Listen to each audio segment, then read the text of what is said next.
I'm Rachel here at the University of Sewing, and I'm here to show you a little demonstration of one of our gorgeous long arm machines. I have here the Q16plus. It is set up on our studio frame that we have expanded to its full 10-foot length. You can also reduce this to 5 feet if you want to. It's a little bit big for the quilt that we're using today, but we're gonna roll with it. And I'm gonna show you a couple of features on the Q16. Specifically today, what I think I'm gonna show you are the channel locks, which you can use to get absolutely wonderfully, perfectly straight lines in your quilting. And then I'm gonna show you how to freehand some matchstick or very thin, fine quilting lines in between those straight lines.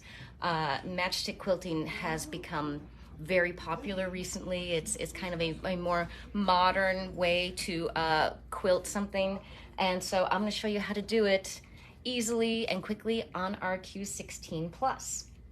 So what I'm going to do right now is I'm going to show you here. I don't know if you can see very well. All that I've done here is I have my quilt top all set up on my frame. We have it pinned, and one of the things that we really want to do to make sure before we start this straight line quilting is to make sure that our top is absolutely squared onto our frame. So we want to make sure that all of our measurements are exact. And what I've done is I've taken my little friction pen and I've just used a little ruler and I've lined it up here, and I've just put 1-inch marks, little blue marks, little dots right on the 1-inch line. You do not have to draw lines all the way down your quilt top. You don't, those days are over. You don't have to sit there and measure out every single line that you are going to put on here. These are just going to be little visual markers for me so that I can see what I'm doing. And I'll set my stuff down. So what I'm going to do right now is I'm going to kind of, because we have a little bit of we have a long frame and a short quilt, I'm going to have to do a little bit of reaching here. But what I'm going to do is I'm going to come over to this side, and I'm going to just kind of from here, I'm going to eyeball it. Like I said, if we had a longer quilt on here, I wouldn't have to do it like this. But I'm just going to try to kind of line up my needle with one of those blue dots right there. That looks about right. And again, nobody's bringing out a ruler to any of your quilting. You can just, you can make it look however you want to. And what I'm going to do, Dave, if you want to come over here, you can show them. There are these two little orange levers on this machine. This is your, these are your channel locks. This one is your vertical channel lock, so that when you lock this, you flip it down and you have to make sure, wait, listen for it. That's the sound you want. That makes sure that your machine only moves horizontally. It only moves left to right now. This one in the front, when you lock it, only can move now back to front. That is your vertical.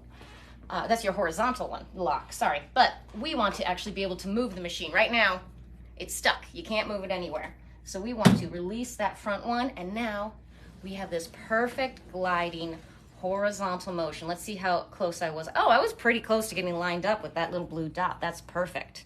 All right, so what we're going to do is we're going to create a couple of nice and smooth horizontal lines on this using our channel locks.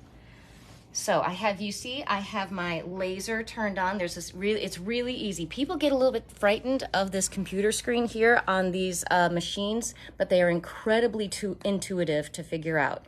And right here, you see the little magic wand dial right there? That is for your laser light. And your laser just shows you exactly where your needle is gonna go. So I'll turn it off and I'll turn it on. Can you see that little red dot? That's your laser. Turn it back on. There we go.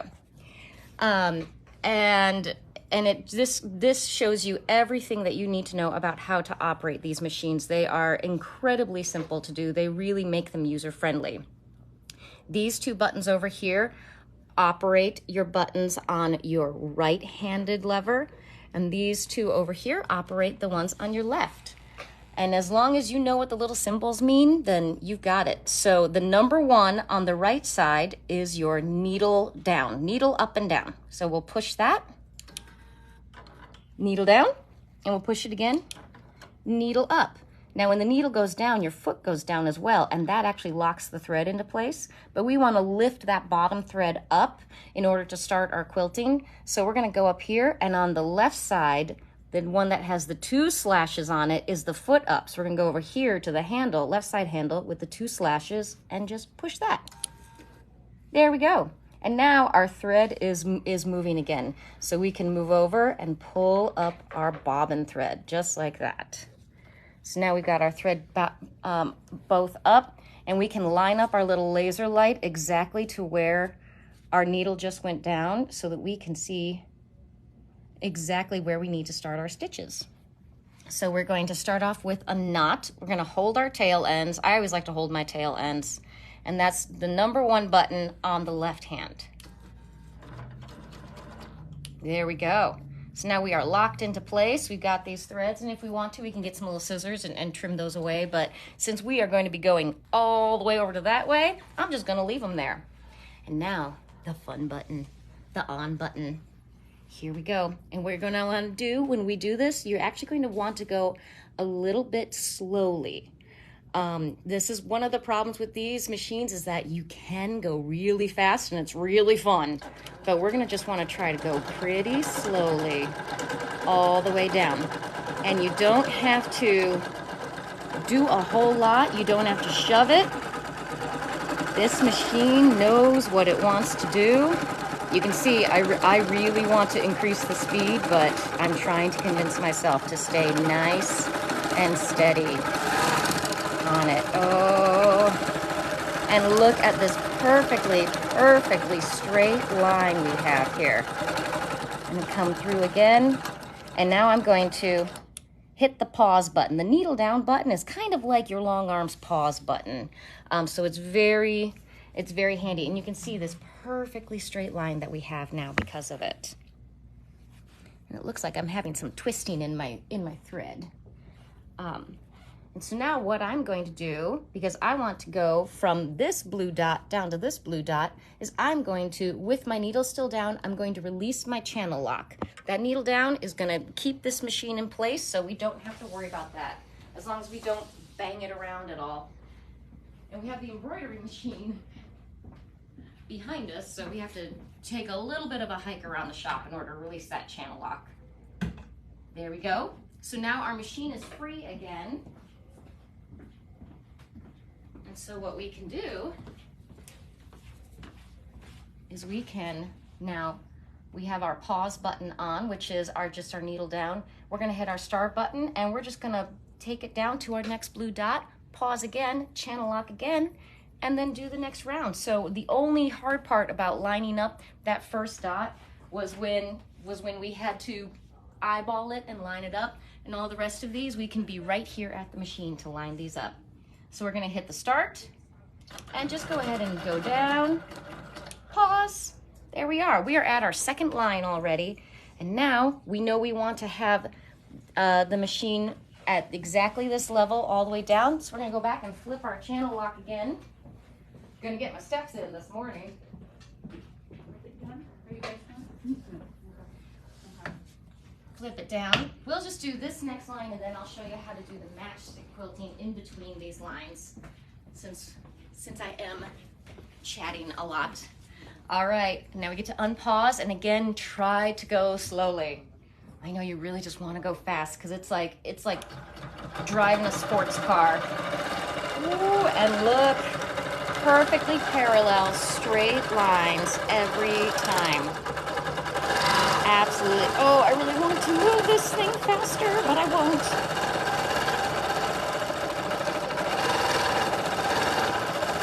And you can make these and pause. And over again, you can do this to get exactly beautiful, straight, precise, horizontal or vertical lines on your quilt every single time, and it's really fun to do. But I'm going to show you now that we have our two kind of 1-inch lines apart. I'm going to show you how to do matchstick quilting in between. And matchstick quilting just basically means very fine, close together lines. So the way that I like to do matchstick quilting is I start with these parallel lines that are exactly straight, and then I just kind of freehand, as straight as I can make it, lines in between. And don't worry about it looking a little wavy or not being like exactly straight. If you really love this straight look, then absolutely use those channel locks and use them for the entire quilt top. But I want to show you how to make something a little bit more organic. So I'm gonna see, can I reach from over here? No. Why did we put the shortest person at the biggest machine? All right, so I'm gonna release my channel locks back here. My machine is free. And now, let's take this baby for a ride. Here we go. So we're gonna turn it on, and let's see here. I'm gonna try to do, maybe 3 or 4 thin little stripes in between here. All right, Dave, I'm coming your way. And I'm coming this way. We're gonna try to get it nice and narrow. You see, just that little bit of matchstick quilting. Like I said, it's not gonna be entirely straight. It's not gonna be entirely perfect, but that's okay. Consistency is more important than precision when it comes to quilting.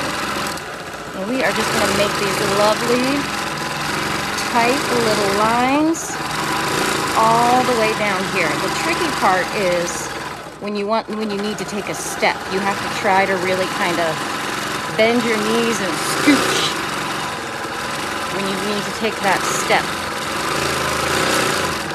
Look at how gorgeous that is. And it just makes dense quilting, but modern and really graphic.